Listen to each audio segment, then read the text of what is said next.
Cette conférence publique aura permis au député Dagbe Sossou de s'interroger sur les raisons qui ont motivé le placement de ces 17 milliards 500 millions de francs CFA de la CNSS à la BIBE. Qu'est-ce qui oblige les responsables de la CNSS à se diriger vers la BIBE en situation douteuse, malgré la panoplie de banques crédibles, performantes et opérationnelles qui existent encore au Bénin? De quel organe de la CNSS émane cette sale initiative?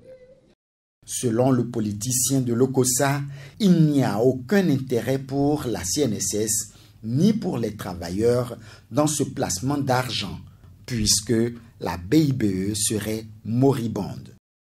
Ces placements sont opérés simplement pour bénéficier de ce système de rétrocommission en place.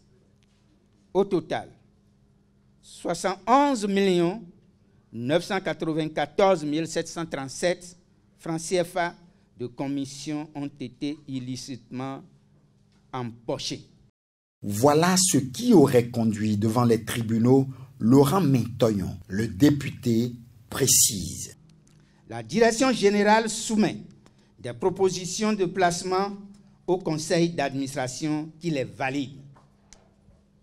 Malheureusement ou heureusement, l'acte de placement pour le cas d'espèce est signé par le président du conseil d'administration d'alors, l'éminent syndicaliste, notre frère Laurent Mintoyon. Dès lors, le Conseil des ministres du gouvernement de Patrice Talon prend ses responsabilités.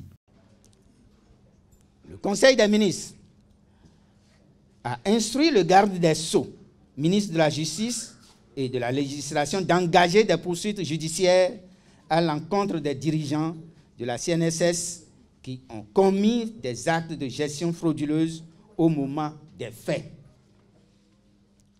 Aux dernières nouvelles, l'ancien président du conseil d'administration de la CNSS, dans le cours de la procédure judiciaire enclenchée, est mis sous mandat de dépôt et comparaîtrait le mardi 19 décembre prochain.